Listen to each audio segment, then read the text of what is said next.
आज की वीडियो में बात करने वाले हैं कि हमारे पास जो ट्रांसफार्मर होता है, ट्रांसफार्मर ने आपने देखा ही होगा कि ट्रांसफार्मर हमारा कैसा दिखता है, क्योंकि आजकल मैक्सिमम सभी विलेज हो गए हैं या फिर सभी हमारा हर जगह मैक्सिमम जगह पे आपको हमारा ट्रांसफार्मर देखने को मिल सकता है कि आखिर देखने में कैसा होता है। चलिए आज बात कर लेते हैं दोस्तों कि इसके काम कैसे करते हैं, मतलब इसके कौन कौन से काम है, या फिर दोस्तों हमारे कितने टाइप्स के ट्रांसफार्मर है, या फिर लॉसेस कितना है कि लॉसेस कौन कौन से होते हैं, ट्रांसफार्मर रन होता है तो उसमें कौन कौन से लॉसेस होते हैं, कौन से प्रिंसिपल पे वर्क करते हैं, सभी डिटेल्स आज की वीडियो में हम जानने वाले हैं। बात कर लेते हैं दोस्तों, चलिए ट्रांसफार्मर ट्रांसफार्मर के देखें दोस्तों तो उसका डेफिनेशन क्या बोलता है। डेफिनेशन कहता है दोस्तों, when AC current flow through a primary coils it creates a varying magnetic field in the course this field then induced a voltage in the secondary coil. मतलब क्या होगा दोस्तों, वोल्ट हमारा जो ट्रांसफार्मर रहेगा, ट्रांसफार्मर दोस्तों वोल्टेज लेवल को एक लेवल से हमारा दूसरे लेवल में कन्वर्ट करता है। मेन दोस्तों ट्रांसफार्मर का काम यही होगा कि वोल्टेज लेवल को हमारा चेंज करता है। चलिए बात कर लेते हैं दोस्तों, जो ट्रांसफार्मर होता है उसमें कौन कौन से हमारे पार्ट इंक्लूड होते हैं। चलिए जो जो हमारा ये पार्ट की बात कर लेते हैं दोस्तों, तो पार्ट में हमारा क्या होगा दोस्तों जी, हमारे पास ये बोलते इसको बोलते हैं जो हमारे ऊपर ट्रांसफार्मर को, इसको बोलते हैं दोस्तों बुशिंग बोलते हैं। या बुशिंग के क्या काम होता है, बुशिंग हमारा सप्लाई को लेने तथा देने के काम आता है। मतलब इनकमिंग में प्राइमरी सप्लाई तथा दूसरी साइड में जो सप्लाई रहेगा वो हमारा सेकेंडरी सप्लाई रहेगा। ये नेक्स्ट होता है दोस्तों, या जो इस ये रहता है दोस्तों, इसको रेडिएटर बोलते हैं। रेडिएटर का क्या होता है, जो जो ऑयल रहता है, मतलब जो अंदर ऑयल फिल रहता है उसको कूलिंग करने के लिए हम दोस्तों उसमें रेडिएटर का यूज करते हैं।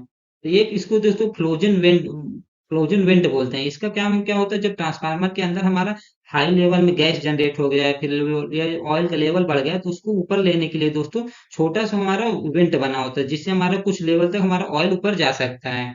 तथा तथा यह हमारे ये क्या होता है दोस्तों, इसको बोलते हैं दोस्तों ब्रीदर।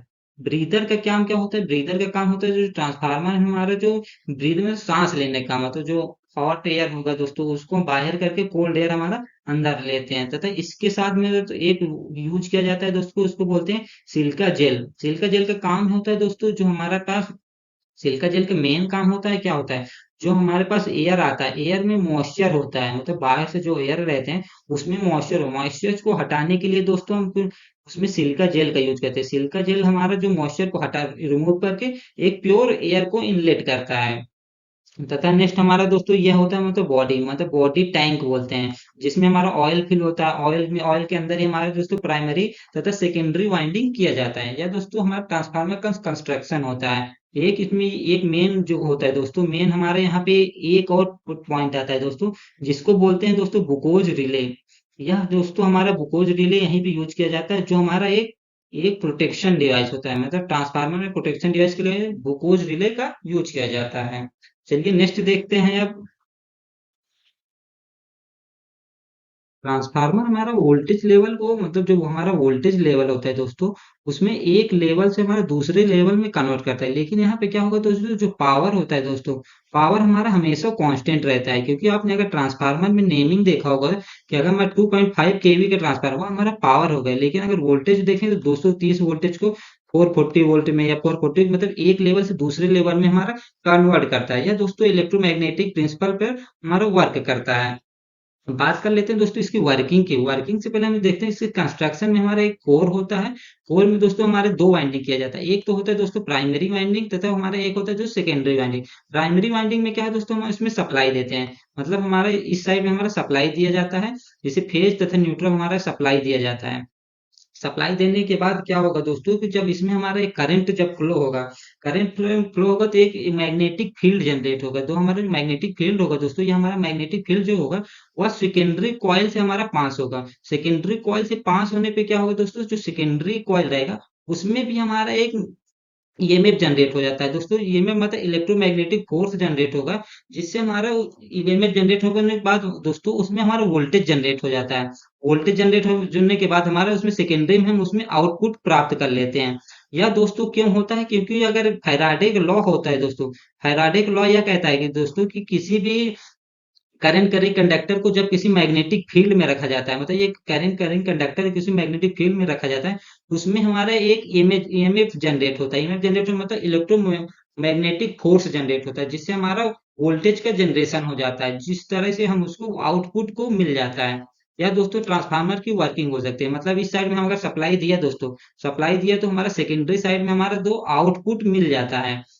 या दोस्तों वोल्टेज लेवल को कन्वर्ट क्यों करता है, वो हमारे टर्न रेशियो पे डिपेंड करता है। जो हमारा टर्न रेशियो रहता है, जैसे प्राइमरी की हमारा टर्न नंबर ऑफ टर्न कितना रहता है, हमारा सेकेंडरी के नंबर ऑफ टर्न कितना है, उस पर डिपेंड करते हैं। उसके लिए जो एक हमारे पास फार्मूला होता है दोस्तों, V1/V2 बराबर होता है दोस्तों N1/N2। या दोस्तों नॉर्मल हमारा जो पावर का फार्मूला होता है उससे आता है, जैसे P1 तथा P2, क्योंकि पावर जो है तो होता है वो हमारा कांस्टेंट होता है। जैसे P1 के मान लीजिए V1 I1 तथा हमारा दोस्तों होता है V2 I2, ये हमारा दोस्तों दोनों फिक्स रहता है। इसी में अगर हम दोस्तों इसको देखें तो I2/I1, यह भी हमारा एक इंपॉर्टेंट फार्मूला बन जाता है दोस्तों, कि जो टर्न रेशियो का फार्मूला होता है वह इसके अनुसार वोल्टेज का डिसाइड होता है, कि कितने रेशियो हमारा वोल्टेज का जनरेशन होगा, या फिर कितने रेशियो पे हमारा वोल्टेज को हमें लेना है। उसके अनुसार हम दोस्तों जो टर्न रेशियो रहेगा, मतलब जो हमारा टर्न रेशियो के अनुसार हमारा वोल्टेज लेवल को हम वो कन्वर्ट करते हैं। या दोस्तों हमारा ट्रांसफार्मर की वर्किंग हो गया। अब नेक्स्ट बात कर लेते हैं दोस्तों, इसमें कौन कौन से टाइप्स होते हैं, क्योंकि ट्रांसफार्मर आपको देखने में एक जैसे लगे लेकिन उसमें ट्रांसफार्मर के नंबर ऑफ टाइप्स होते हैं। जैसे सबसे पहले हमारे पास आ गया दोस्तों स्टेप अप ट्रांसफार्मर।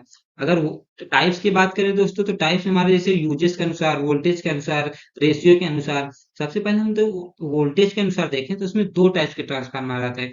एक तो होता है दोस्तों step up transformer. Step up का नाम से ही क्लियर होगा, स्टेप अप मतलब वोल्टेज स्टेप को अप कर रहा है, मतलब वोल्टेज लेवल को अप कर रहा है। जैसे हमारा प्राइमरी तथा सेकेंडरी है दोस्तों, प्राइमरी में हमारा 230 वोल्ट है तथा सेकेंडरी में हमारा 440 वोल्ट है।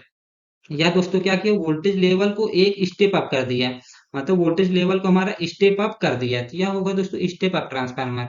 अगर सेम दोस्तों अगर इसी में देखें तो क्या होता है step down transformer. Step down का मतलब ये हम देख सकते हैं कि स्टेप डाउन के नाम से क्लियर होगा कि वोल्टेज लेवल को हमारा दोस्तों डाउन कर रहा है। डाउन का मतलब यह हो गया दोस्तों, जैसे हमारा पर यहाँ पे क्या था, स्टेप अप में 230 को हमारा दोस्तों 440 में किया है, लेकिन अगर स्टेप डाउन हुआ तो हमारे पास प्राइमरी में अगर 440 वोल्ट आ रहे हैं तो उसको हम 230 वोल्ट में कन्वर्ट कर लेते हैं। या दोस्तों हमारा स्टेप डाउन ट्रांसफार्मर हो गया। नेक्स्ट होता है दोस्तों, एक आता है दोस्तों वोल्टेज के अनुसार आता है वो दोस्तों आइसोलेशन ट्रांसफार्मर।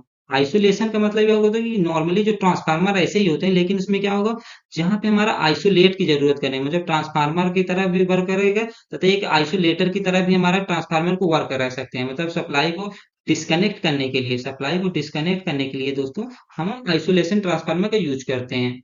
नेक्स्ट टाइप की बात कर लेते हैं दोस्तों की फेजेस के अनुसार कौन कौन से ट्रांसफार्मर होते हैं। फेजेस के अनुसार मतलब ये देख सकते हैं दोस्तों, जो हमारे पास नंबर ऑफ फेजेस हैं, कि हमारा थ्री फेज है या सिंगल फेज है, उसके अनुसार दो दो टाइप्स होते हैं। क्योंकि हमारा जो सप्लाई होता है दोस्तों, हमारा जो सप्लाई जैसे कि जानते हो, एक तो होता है दोस्तों सिंगल फेज की सप्लाई तथा एक होता है दोस्तों थ्री फेज की सप्लाई। अगर सिंगल फेज की सप्लाई के ट्रांसफार्मर हो दोस्तों, उसका कंस्ट्रक्शन ऐसे होता है, जिसमें हमारा लो वोल्टेज में दोस्तों हम इसका यूज किया जाता है। जैसे गांव वगैरह में डोमेस्टिक यूजेस में दोस्तों, डोमेस्टिक यूजेस में हमारा लगभग सिंगल फेज ट्रांसफार्मर का यूज किया जाता है, क्योंकि उसमें सिंगल फेज ही सप्लाई आती है। जैसे फेज तथा न्यूट्रल आया उसको हम कन्वर्ट करते हैं। या फिर छोटे लेवल में जो ट्रांसफार्मर होते हैं उसमें भी सिंगल फेज का ट्रांसफार्मर यूज किया जाता है। तथा मेन जो बड़े बड़े ट्रांसफार्मर होते हैं दोस्तों, उसमें थ्री फेज की सप्लाई है, मतलब आर वाई बी, मतलब 3 फेज की सप्लाई आती है, तो उसको वोल्टेज लेवल को कन्वर्ट करता है। मतलब थ्री फेज की सप्लाई को कन्वर्ट करने के लिए ट्रांसफार्मर को थ्री फेज ट्रांसफार्मर बोलते हैं। नेक्स्ट टाइप्स आता है दोस्तों बेस्ड ऑन कोर। क्योंकि जैसे कि जानते हैं जो ट्रांसफार्मर की वाइंडिंग रहती है दोस्तों, वाइंडिंग में हमारा कई तरह की वाइंडिंग किया जाता है। जैसे हमारा वाइंडिंग है दोस्तों, वो जो कोर पे किया जाता है उसके कई टाइप्स के कोर होते हैं। एक होता है दोस्तों आयरन कोर। आयरन कोर में क्या होगा दोस्तों, जो कोर होगी दोस्तों वो हमारा आयरन की बनी होती है। तो इसमें भी हमारा क्या होगा, जो नंबर ऑफ कोर्स होगी पतली पतली प्लेटों से मिलकर बनी हुई, क्योंकि हमारा ईडी करंट तथा हिस्टैरिसीस लॉस को कम करने के लिए, ईडी करंट तथा हिस्टैरिसीस लॉस को कम करने के लिए दोस्तों, हमारा पतली पतली प्लेटों को मिलाकर एक कोर बनाया जाता है। उसके ऊपर प्राइमरी तथा सेकेंडरी वाइंडिंग किया जाता है। नेक्स्ट आता है दोस्तों हमारा ferrite core transformer. Ferrite core transformer का मतलब ये होगा दोस्तों, जो कोर का मटेरियल होता है, जो कोर का हमारा मटेरियल होगा दोस्तों वह फेराइट का होता है। फेराइट मतलब एक हिसाब से बोल सकते हैं पीवीसी टाइप्स का होते हैं दोस्तों, थोड़ा सा हार्ड हार्ड रहता है, तो हमारा फेराइट मटेरियल से उसका कोर बनाया जाता है।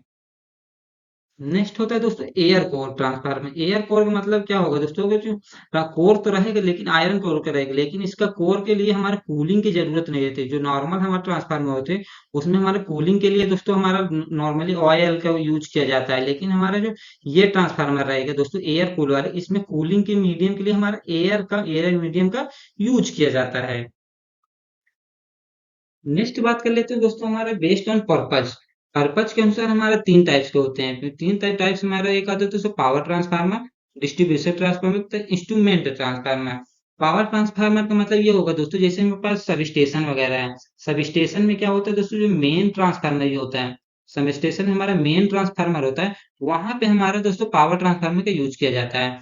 तथा जो विलेज हो गया, डोमेस्टिक यूज में हो गए, जैसे सिंगल फेज के छोटे छोटे ट्रांसफार्मर हो गए, उसको हम डिस्ट्रीब्यूशन ट्रांसफार्मर बोलते हैं।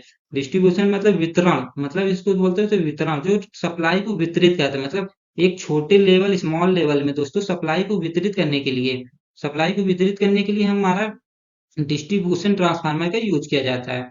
नेक्स्ट आता है दोस्तों इंस्ट्रूमेंट ट्रांसफार्मर। इंस्ट्रूमेंट मतलब एक बोल सकते हैं एक मेजरमेंट के काम आता है, मेजरमेंट ट्रांसफार्मर बोलते हैं दोस्तों। इसमें दो टाइप्स की होती हैं। दो टाइप्स में कौन कौन होती है, एक होता है दोस्तों करंट ट्रांसफार्मर, होता है। दूसरा होता है दोस्तों हमारा पोटेंशियल ट्रांसफार्मर को हमारा वोल्टेज ट्रांसफार्मर बोल सकते हैं। मतलब दोस्तों ये क्या करता है, करंट को मेजरमेंट करने के लिए यूज किया जाता है करंट ट्रांसफार्मर, जिसको हम शॉर्ट फॉर्म में बोलते हैं सीटी, तथा पोटेंशियल ट्रांसफार्मर को पीटी। यह दोस्तों सब स्टेशन वगैरह में यूज किया जाता है। सब स्टेशन वगैरह में हम दोस्तों करंट को, जैसे हाई वोल्टेज का हमारा सप्लाई, जैसे मान लीजिए कि 132 केवी की सप्लाई है, वहां पे हमारे करंट को अगर डायरेक्ट हम दोस्तों जो एमीटर होते हैं, हमारे पास जो एमीटर होते हैं दोस्तों, एमीटर से हमारे न यूज करके दोस्तों उसमें करंट ट्रांसफार्मर लगाते हैं, जो हमारे करंट को एक लो रेंज में हमारा कन्वर्ट करते हैं, जिससे मीटर से या फिर हमारा एनर्जी मीटर पे डिजिटल मीटर से करंट को हमारा मेजरमेंट कर सकते हैं। यह दोस्तों हमारा उसका होता है। लेकिन अगर हमारा पर वोल्टेज, यहीं पे वोल्टेज को मेजरमेंट करना है, वोल्टेज को मेजरमेंट करने के लिए क्या होगा दोस्तों कि उसके लिए भी हमारा वोल्टेज लेवल को हमारा कम करना पड़ेगा, क्योंकि अगर एचटी साइड में हमारे करंट को मेजर करना है, एचटी साइड में करंट को कब मेजर करते हैं दोस्तों, जब हमारा आता है कि एक डिफरेंशियल प्रोटेक्शन देते हैं ट्रांसफार्मर को, डिफरेंशियल प्रोटेक्शन ट्रांसफार्मर को जब देते हैं दोस्तों, तो उसमें क्या होगा दोस्तों, एचटी साइड तथा एलटी साइड दोनों साइड के करंट को मेजरमेंट किया जाता है।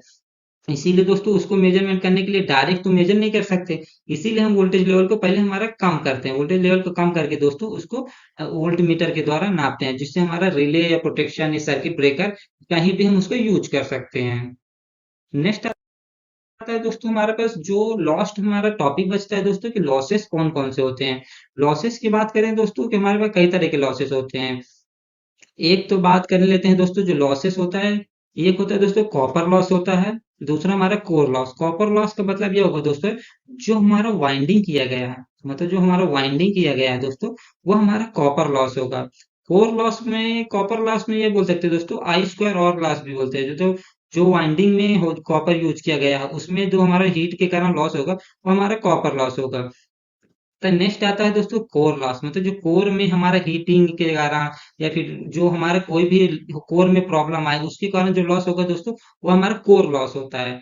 नेक्स्ट होता है दोस्तों स्ट्रे लॉस होता है, एक हमारे दोस्तों वाइंडिंग में हमारा स्ट्रे लॉस भी होता है। तथा नेक्स्ट हमारा डाई इलेक्ट्रिक लॉस होता है। डाई इलेक्ट्रिक मतलब जो ट्रांसफार्मर के वाइंडिंगों के बीच में हमारा वोल्टेज का जनरेशन होता है, उसमें हमारा एक डाई इलेक्ट्रिक लॉसेस जनरेट हो जाते हैं। नेक्स्ट होता है दोस्तों कोर लॉसेस में हमारे दो टाइप्स के होते हैं, एक होता है हिस्टेरिसिस लॉस तथा होता है एक दूसरा होता है ईडी करंट लॉस। इसको दोनों के कम करने के लिए क्या करते हैं दोस्तों, जो हमारा कोर होता है, कोर को हम एक प्लेट के ना बना के, मतलब एक मोटा प्लेट का ना बना के पतली पतली थिन प्लेट को इकट्ठे करके हम उसको बनाते हैं, जिससे हमारे ईडी करंट लॉस तथा हिस्टेरिसिस लॉस दोनों काफी कम हो। या दोस्तों आज के वीडियो में हमने देखा है कि ट्रांसफार्मर को वर्किंग क्या है, टाइप्स क्या है, तथा हमारा लॉसेस कौन कौन से हैं। अगर आपको जानकारी कुछ भी मिली हो तो हमारे चैनल को सब्सक्राइब करते हैं। मिलते हैं नेक्स्ट वीडियो में, बने रहे। Thank you.